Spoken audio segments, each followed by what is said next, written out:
All right. Well, Happy New Year, everybody. Welcome to a new episode of Ridge Talk. I'm Pastor Justin, and here in the studio with me today, of course, we got Pastor Sean, Pastor Daniel. And as always, please feel free to like and subscribe to the podcast so that anytime a new episode drops, you get notified that it's there. And let's start off, Daniel, with the studio here. Before we broke for Christmas, we had a little bit of a bet going. Yeah. Oh yeah. No money down. No money down. Just a friendly. Hey, we're going to have a new studio. We're going to have a new backdrop when we get back in the new year. And I don't know if it was on camera or off camera. It was on camera for sure. I'm pretty sure I was like, no, it's not going to be in. And I said, of course, we're going to have a new background. And we don't. Well, okay. I was thinking in terms of like, could we put it together once it gets here? But I did not foresee supply chain issues. So it's yet to even arrive. It is yet to even be shipped. Yeah, even though we ordered it late November. But we did get a really good deal on it. We got Not so far. Well, yeah, I guess we've given our money to somebody, and they've assured us that it's on the way. That it's going to be here at some point in time. All right, but we don't have it yet. So anyway, yeah, that's a good way to start, right? Yeah, it's a great way to start. So at the beginning of the year, nothing's going according to plan. We had a resolution to have a new backdrop in the studio, and we don't have it. We don't have it. That's all right.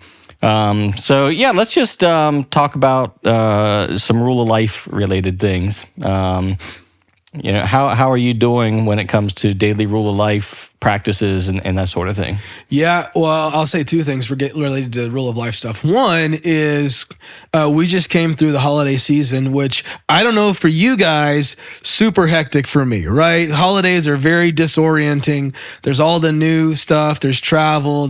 You're just totally outside your rhythms. And so that means that my rule of life rhythms were interrupted. And we've talked about this. It's good to be interruptible, but they're going really well right now. I think we're settling back into a new rhythm. One of the things we just started the Proverbs series, and I invited everybody to read through the book of Proverbs, Proverb a day with us for a month. And so I've been reading through that one, through Proverbs a chapter a day, and it's been great. It's just, getting to see the wisdom of God on full display and kind of remembering some of the things that even the book of Proverbs is one that I remember reading through kind of like what I'm doing right now earlier as a teenager, kind of when I was younger in my faith. And so I'm remembering it through those eyes and like, oh yeah, I remember this proverb and how meaningful that was. So yeah, good deal. What about you guys? You want me to go? You want to? I mean, in full transparency, mine's been not consistent whatsoever. We've been, like I've said on a couple previous podcasts, we've been in a season kind of just of grief and loss, which has not only been what we're currently experiencing, but has then kind of resurfaced other experiences, and so honestly, my effort when it comes to being present with God has really been about saying, God, there's some stuff that's really rocked my understanding of Him in some ways, and even of just trying to sort through the disorientation of asking Him to move in certain ways and Him not moving in those ways, which is effectively God said no to the way that I was asking Him. And so what do you do when God says no to what you've asked Him for? For me, as much as I try to and want to be somebody who can have the type of faith that in the midst of hardship says, all right, well, I'm just going to keep trusting. I'm going to keep moving forward. And, all the things that we say, He's still good even in the darkness. And, all of those statements, which I believe intellectually to be true. And even in the past have found it maybe easier to keep moving and to accept those things. And I don't want to call it a blind faith, but just in some ways it is like an overlooking of that circumstance. Okay, God has said no. I'll still trust him. I'll still believe that this is for my good, even though, I don't fully understand it. This time has been one of the more difficult for me to just kind of let that stuff bounce off and to keep having forward momentum. And part of it for me has been, no, I think I need to do the work to sort some of this out. Not the work of trying to understand every facet, not the work of trying to say, okay, God, I'm not moving forward unless I have a complete understanding of every aspect of this. But I think there is a sense of, I want the type of faith that has also been wrestled with and for. And I feel like that's been my current season. And so some of it honestly has been, hey, God, I'm kind of angry with you today. And I'm here and I want to engage with you as far as I can. And I don't want to like turn away, and I don't want to avoid you, and I don't want to just sit in my pain and my frustration and my anger. So I'm going to bring it to you, and I'm going to do the best with that I can, given my current emotional state, to not let my emotional state dictate everything, but to also feel my emotions, right?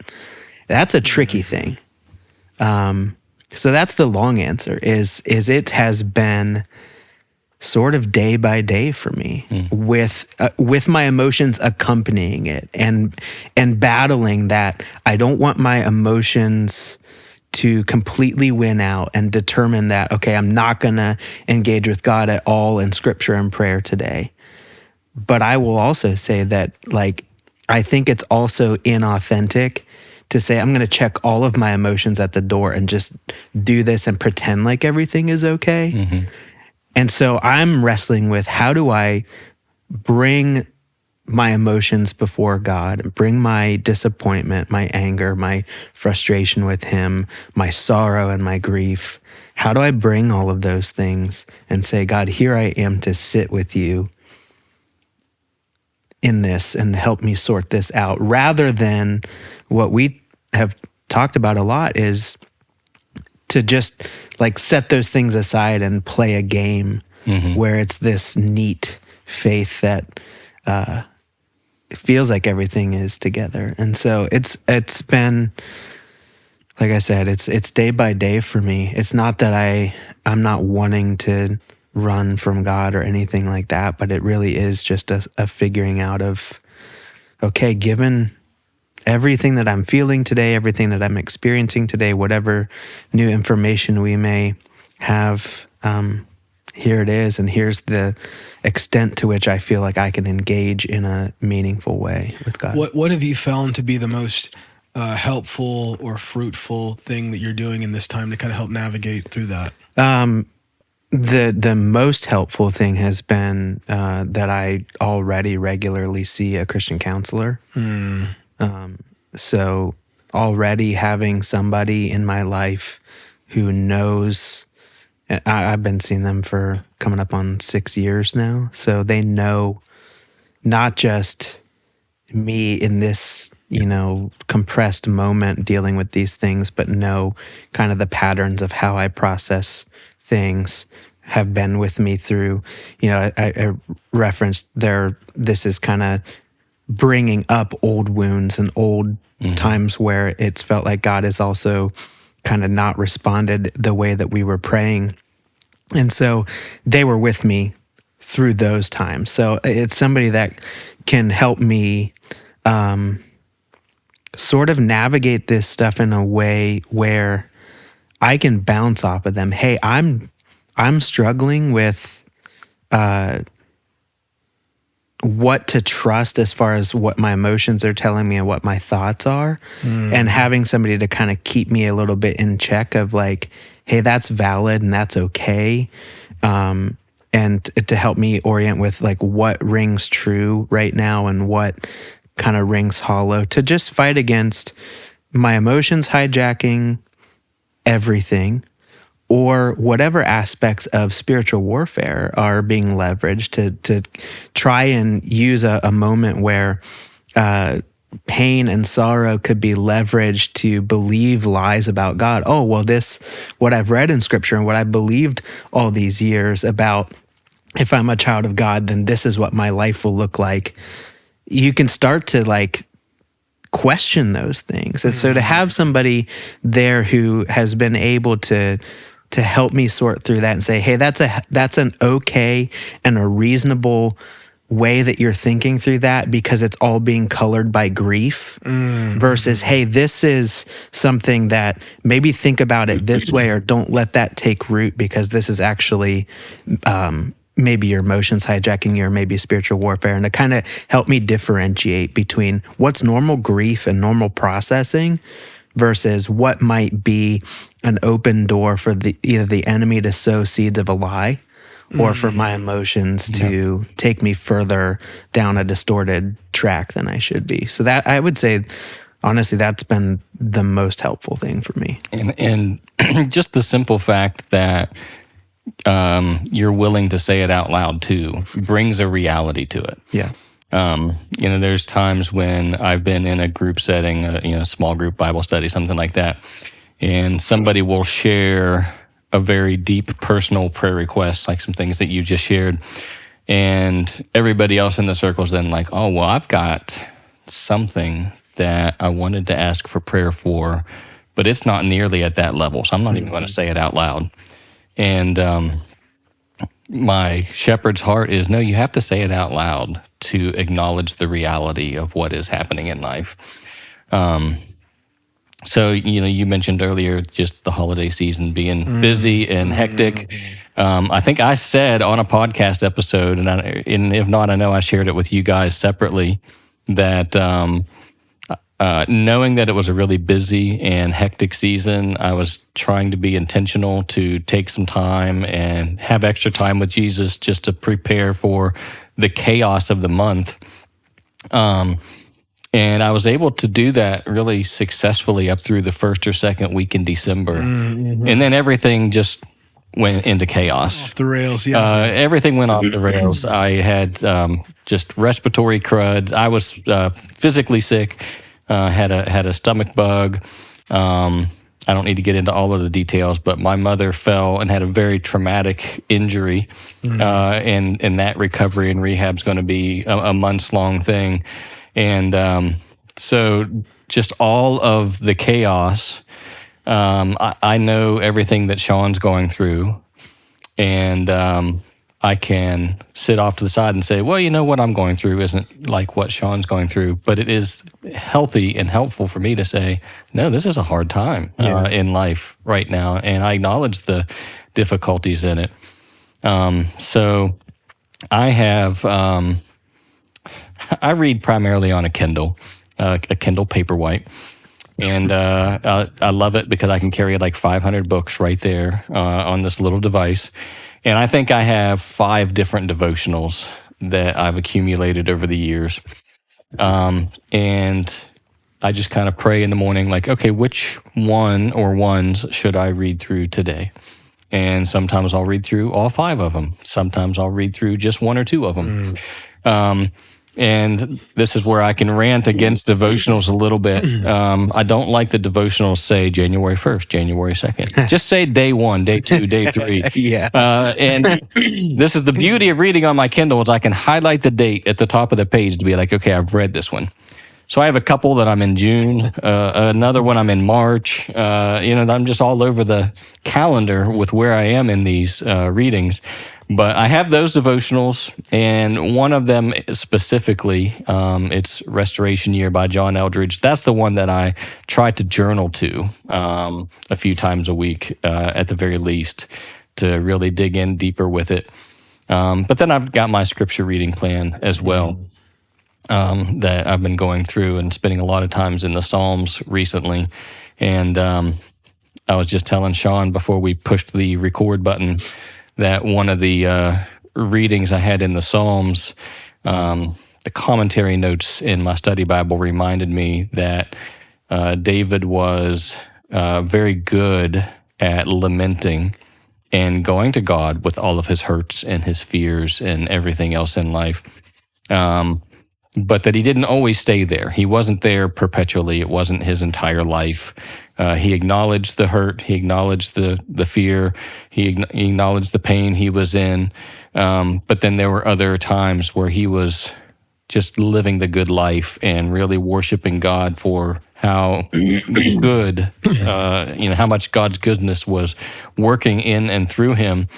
And that's just been an encouragement to me to be in a season of a lot of things going wrong and just having a lot of negativity and being reminded that, okay, I do have hope. There is a future coming that is going to be better than today has been, and I can hold on to that hope. So I've been doing the normal things that I would do. I think the thing I've tried to be intentional with is going back to some of those readings throughout the day. So it isn't just I did my 15-minute quiet time or whatever in the morning and then went about my day. But to take intentional time to be with God in the morning, sometime in the afternoon, sometime in the evening, to just continue to make sure that I'm keeping focused on what's most important. I love it. I have a thought that just came to mind as I was listening to both of you and thinking through for myself when it comes to rule of life. We've spent a couple years now like examining that concept. And I always try to remember that, especially for us, this is our job. So we can sit around and think about this for 6 or 8 hours a day because it's our job. And then I think about the times that I, worked for a gas company or was running a restaurant or, working excavating jobs, whatever it was. And it's like, I didn't have the time to sit and think as deeply and not for as long a span of time during my day when I was in the workplace. And so oftentimes as I've thought about, as we talk about rule of life and we've brought it to the people of our church who are all in the marketplace or are taking care of their homes and their children, who for sure do not have the space in their schedule to think about the implementation of all these little details the same way that we do. And I was thinking about the fact that we all kind of said that we knew going into the holiday season that there already is an expectation that it's busy and that it might kind of throw things out of joint. Every year leading up to Advent, I kind of get this aspirational thought of, man, I'm going to really take time every day to think through the beauty of Jesus coming to earth and think through all this stuff. And then it this year, life just exploded for us. And it seems like almost every year, there's just something that that aspiration never materializes the same way. And I feel that, but I've had the rest of my schedule throughout my year, because it's my job to be thinking about these things, to be a little bit more organized and oriented toward that. And so it's this, maybe a couple times a year, it's this big letdown of, I missed living this span of time out the way that I wanted to and the way that I was intending to.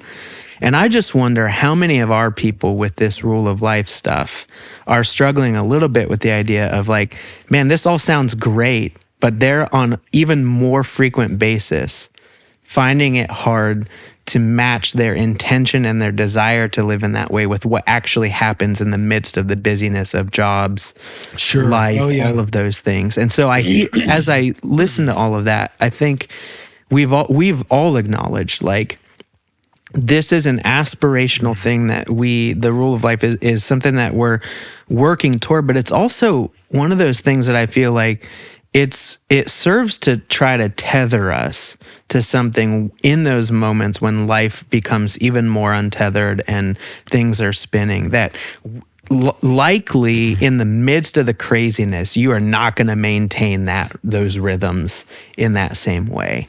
But it's that thing that you can go, when things subside a little bit, you can come up for a little bit of air, you can look back to and go, oh, here's something that I can kind of anchor myself to get back to some sense of normal. Yeah, I think that's okay. Yeah, of course it is. The rule, it's not some magic formula or something that you nail down and say, well, this is it. I'm only going to go upward into the, I wish that I was a person that when everything went wrong, that I was like doubling down on the discipline of those things. And I'm just not so far that guy. No, well, number one, it really, there's two things. As you were saying that, two things came to my mind. One is just highlighting the need for grace. Yeah. Like the rule of law is a rule. It's not legalistic, but it's a structure. It's something that says, here's the rule. Here's the measure by which, we do things. But it is, that rule language, as much as we try to say it's not more rules, it kind of is. Like, there's more, it's like you said, aspirational. It's things that we want to organize around our life, a structure for organizing our life that helps to orient our thoughts and our hearts back toward God. And yet we don't follow it, and we go through these seasons of grief or seasons of busyness or whatever the thing might be.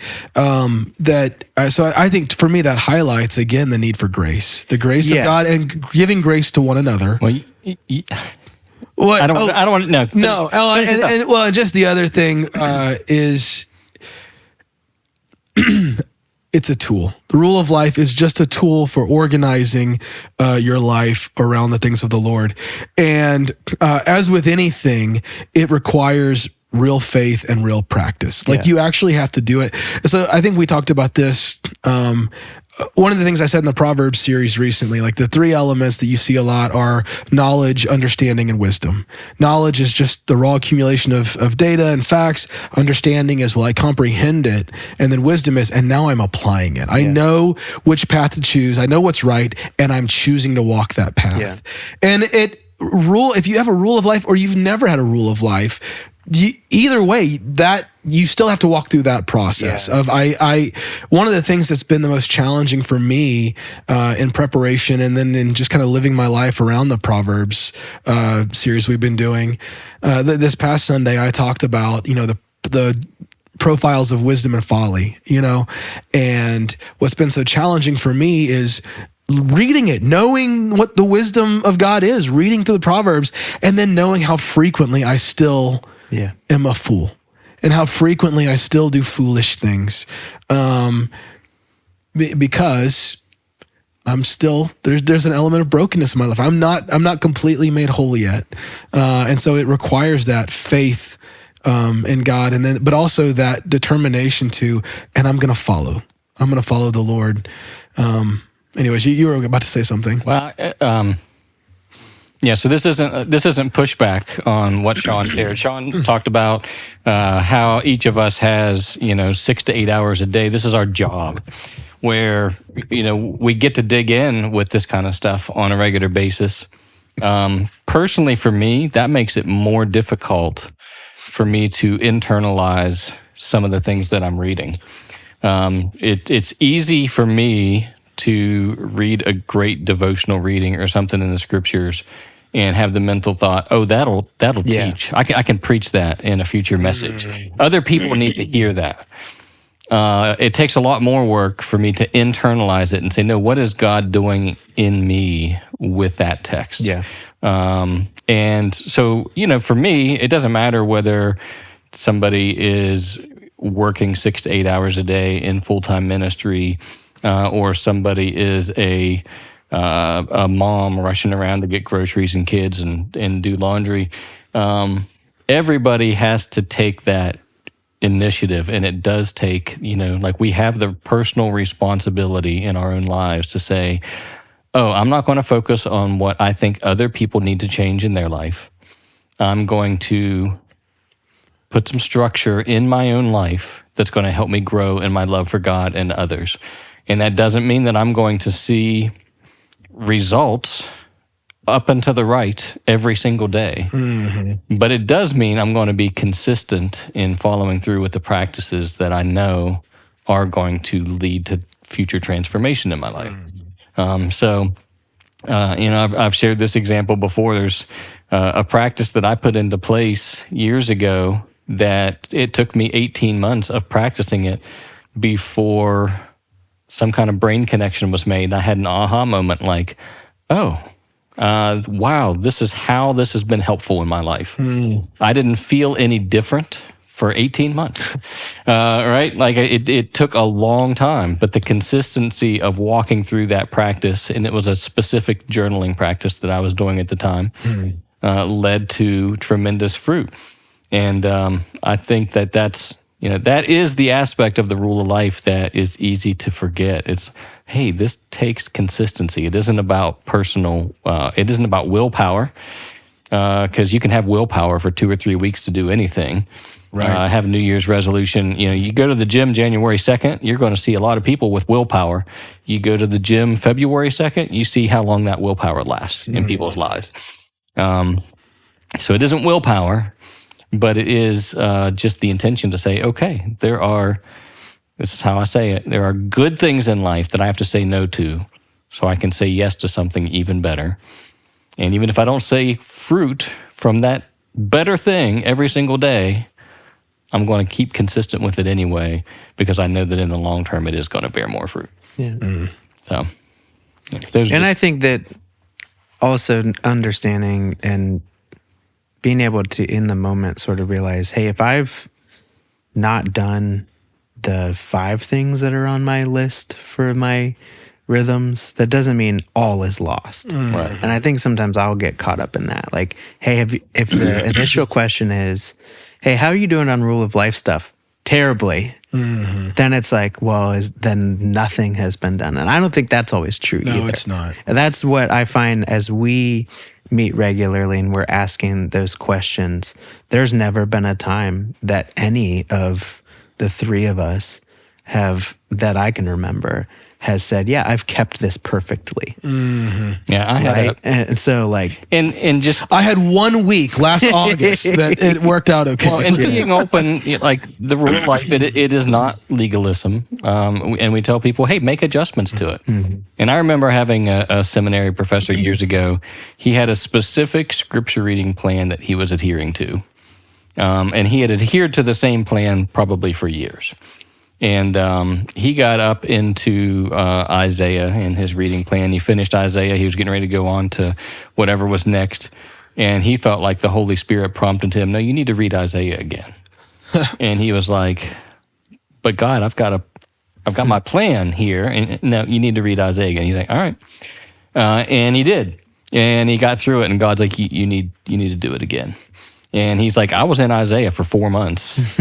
And there were some opportunities in ministry that I was able to pull out some examples from Isaiah in some people's lives that I would not have been able to pull them out if God didn't lead me to continue to dig into it in that season. So when I started it, I didn't know, this is him speaking. Right. I didn't know why he was asking me to do that. But I followed through and experienced a lot of fruit from it. So it isn't to be legalistic, but to be, what are those God moments in life where God's leading you to get to know Him more intimately, and so that you can be more fruitful in life. Yeah, and so I say that to say, I think like what I've experienced in our pastor group when we're having those conversations is not the legalism, hey, keep this. It's more like spurring each other on. Like, hey, just keep going. Like, keep after it. And I hope that that's how all of these conversations in Ridge Talk on Sundays, as we're talking about them as a church, as it's happening in small groups, all of those things. I really hope that's how it's coming across, that this is to spur each other on toward growth, and not, hey, we need to do this and you need to do this, and we're gonna that's good. like, accountability is great if it's Producing actually fruit. to help people, and not just to like provide an opportunity to make them feel guilty or drop the hammer on them, or it's punitive. And so I hope that is translating in how we are discussing this. And if you're watching this and you're struggling as much as we have been, I think like just keep going. Like tomorrow's a new day. Try to do something that gets you back on track, and then do it again the next day. That's good. Yeah, what is it that James Clear, he's the author of Atomic Habits, his formula is, hey, just do it 1% better the next time. And that compound interest over time is really it works. It works for a reason. Anyway, random thought, sorry. So yeah, we've been in a Proverbs series. I don't know how much we want to get into talking through Proverbs, but I think all of this plays into the series at some level. Sure. Because, culturally, these are things we were talking about before we pushed record too. Culturally, we live in a culture of just tell me exactly what I need to do and I'll go do it. You can go to a self-help section up at Barnes & Noble or something like that. And you're going to see the books with, hey, here's 4 steps to a healthy marriage. Here's 3 steps to good parenting. Here's, whatever it is. And we're a people who is constantly looking for a formula. And the Proverbs are not a formula. People can read them as if they are. That's very important to say. That's exactly right. But a proverb is a proverb. It's not a promise. That's right. In the same way that we have a cultural proverb, an apple a day keeps the doctor away. That's not a guarantee that if you eat an apple a day, you're never going to need to see a doctor. Exactly. Proverbs are very good principles to live by and to follow, but it's not a promise or a guarantee. Yeah, and also they don't always keep an eternal perspective. Sometimes the Proverbs do, but often it's so much of how they do it is the Proverbs are stated. There's like. Can I just say this? When I started researching Proverbs, I thought, how much could there possibly be to like see here? It's crazy how much information there is on such a variety of topics, including like poetic forms and like what they're doing. Doesn't matter. Anyways, but one of the things you see a lot is that it's black or white. It is righteous or evil. It is wisdom or folly. The wise does this, the fool does this, and because it's stated so succinctly and in pithy statements, it comes across as black and white and very like, it does, a lot of them look like formulas, right? And they're not. They're observations, and they're statements that are true. Every single statement in the Proverbs is true, and they're wise, but they may not be helpful for every circumstance. Right. They may not play out exactly that way in every circumstance. And the other thing that's we have to remember, the Proverbs is not it's not the only book in the Bible, right? It is part of a larger canon that allows us, we have to read the Proverbs, I think as Christians, through the gospel. We have to read the book of Proverbs through our understanding of who God is as he's revealed himself in Jesus. And if you don't do that, you're going to go astray. And if you don't keep an eternal perspective, which the Proverbs don't always do. Often the Proverbs, it's very temporally based, and it's what's happening right now. And so you're like, well, that statement might not actually be true. And you're like, well, actually it could be if you just have a long view of things. And if you see that God's promises ultimately come true. I don't know if I've done a great job of explaining that just now, but that's there. You mentioned the different types of poetry and everything that is in there, and it's ancient Middle Eastern Hebrew, like right. Like culturally, it's very difficult to translate all of the Proverbs into our culture and have us understand it. But it is just important to remember that it isn't a promise or a guarantee. And if you read all of the Proverbs and not just one of them, you begin to see that. Like you see the beauty of financial wisdom.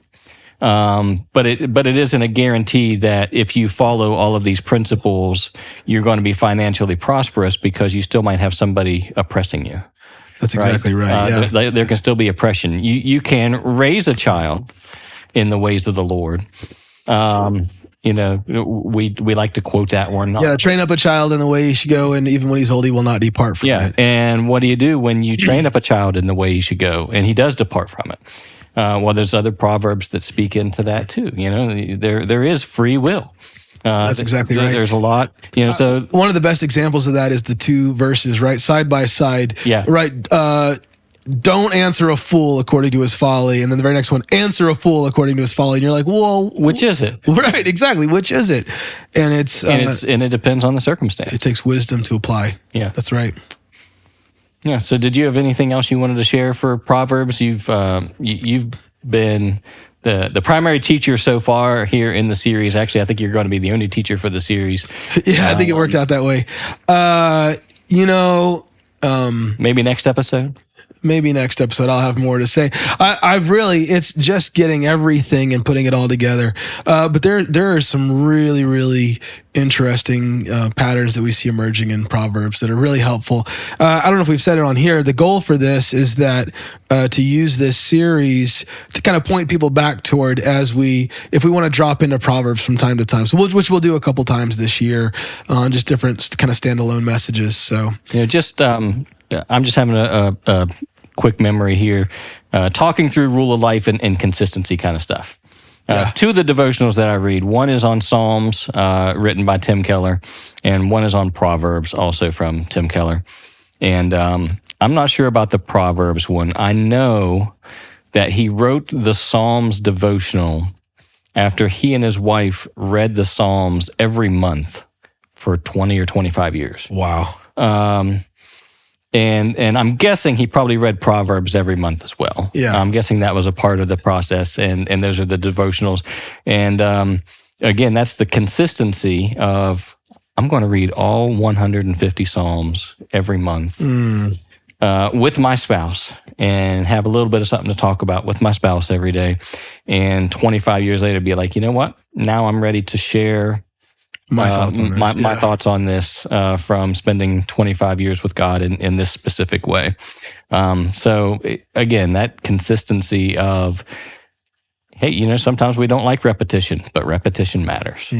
And it is doing the same things over and over and over again that on the other end we can say, wow, look what God did through my, just because I took the time to be with him consistently. Oh, that's really good. So I don't have anything more to share. I don't think you guys have anything more to share. So yeah, again, please feel free to like and subscribe to the podcast here. We got the information there on the bottom of the screen, and we'll see you all again sometime soon.